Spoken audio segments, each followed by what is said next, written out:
semua yang telah memberikan perhatian dan waktunya sehingga saya dapat melakukan orasi ilmiah dengan tema pendidikan, yaitu dengan judul plagiarisme. Nah, memenuhi tugas selama kuliah kepemimpinan dan Pak Mitra Pranoto. Sebelumnya, perkenalkan, nama saya Sylvia Rahmantomi. Saya dari kelas PSBB J 2004 dengan NIM 443141069. Di sini izinkan saya untuk melakukan orasi terkait dengan plagiarisme. Nah, apa sih itu plagiarisme? Plagiarisme sendiri berasal dari bahasa Latin yaitu plagiaris, yang berarti seseorang yang mencuri anak atau benda orang lain. Hal ini dikaitkan dengan pencurian karya yang sering disebut dengan plagiarisme.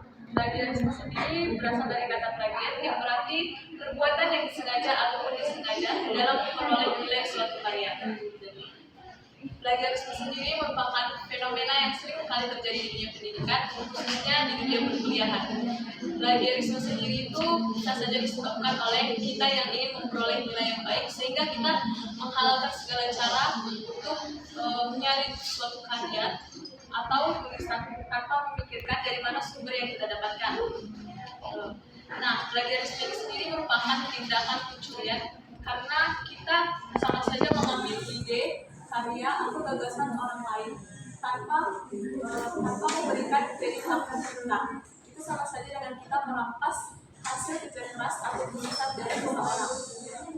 Seperti contohnya, kita sebagai mahasiswa yang sering sekali dalam membuat artikel, makalah, atau laporan, yang sering sekali menggunakan jurnal. Tapi kadang kita lupa untuk mencantumkan nama atau citasinya.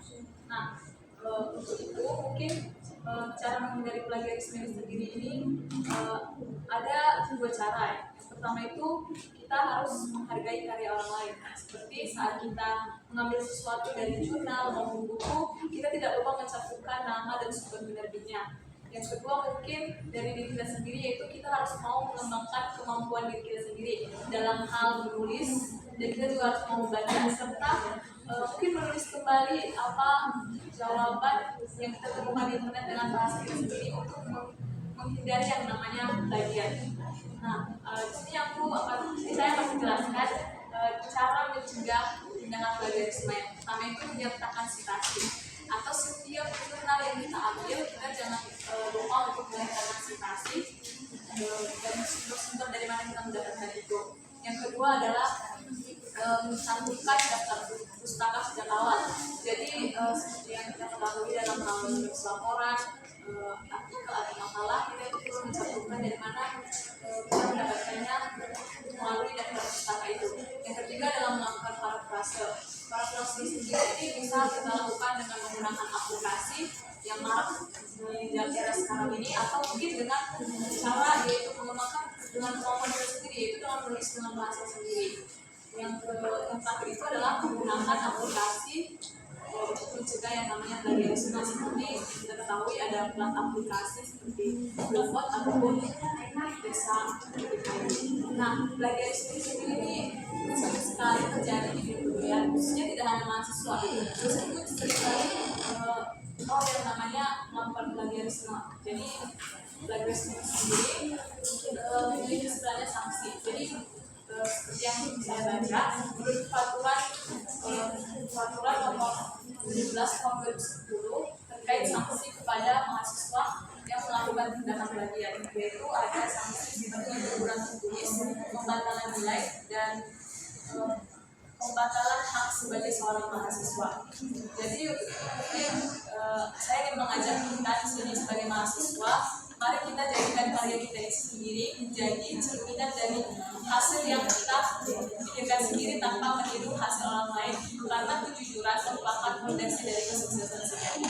Nah, sejak orasi dari saya akan mempersilakan kepada teman-teman untuk memberikan pertanyaan. Perkenalkan, nama saya Nur Hidayah dari kelas IPA 24A dengan NIM 4241151006. Jadi pertanyaan saya, Kak, kan tadi Kakak memaparkan tentang plagiarisme, Kak.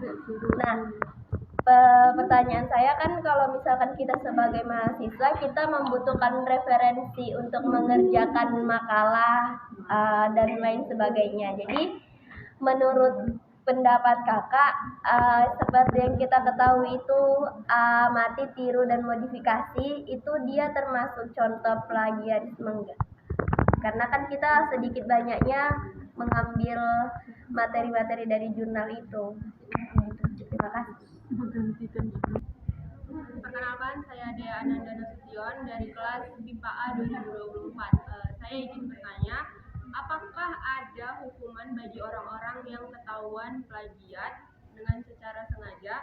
Lalu kan setelah kita tegur misalnya orang tersebut, tapi orang tersebut masih bodoh amat gitu. Jadi apakah bagaimana cara menanggapi orang yang ketahuan plagiat? Sekian, terima kasih.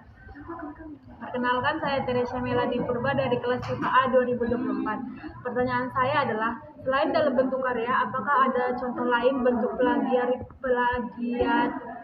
plagiarisme di lingkungan kampus atau sekolah?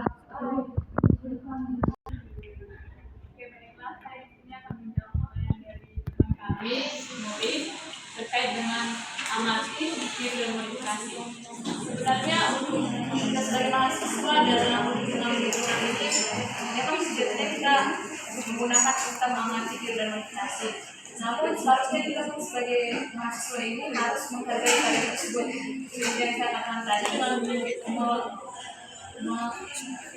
dengan mencantumkan citasi dan juga nama penerbit, judul, dan nama terbitnya, itu sebagai bentuk penghargaan kita. Jadi kita sebenarnya tidak apa-apa mengamati, tapi mungkin kita bisa mengambil tapi juga menyertakan namanya.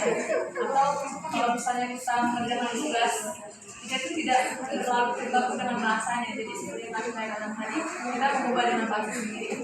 Makanya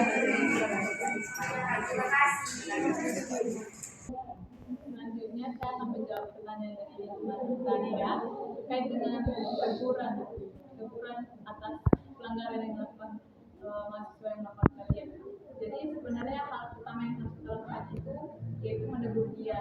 Mungkin kita sebagai sama teman kita harus menegur dia untuk supaya dia tidak plagiat. Lalu yang kedua mungkin kita memperkenalkan diri dia bagaimana cara memparafrasekan. Udah banyak aplikasi yang sedang marak.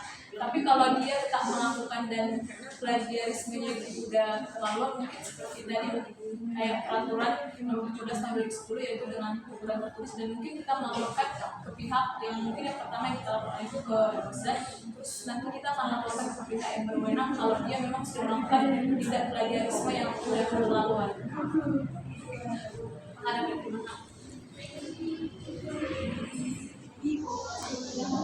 Oke, yang terakhir saya akan menjawab pertanyaan dari Kak Tere mengenai apakah selain jurnal ada yang merupakan tindakan plagiarisme. Jadi mungkin selain jurnal, tindakan plagiarisme ini mungkin kalau kita plagiat terhadap buku itu juga merupakan tindakan plagiarisme. Mungkin kalau kita juga plagiat terhadap novel atau cerpen, kita meniru langsung gitu karya orang lain, itu udah termasuk tindakan plagiarisme sebenarnya. Jadi entah itu puisi atau karya sastra apapun, bahkan karya ilmiah sekalipun, itu udah termasuk tindakan plagiarisme. Oke, mungkin sekian orasi dari saya. Sekali lagi saya mengucapkan terima kasih kepada teman-teman semua yang telah meluangkan waktu dan perhatiannya pada siang hari ini. Mungkin terakhir saya ucapkan terima kasih dan selamat.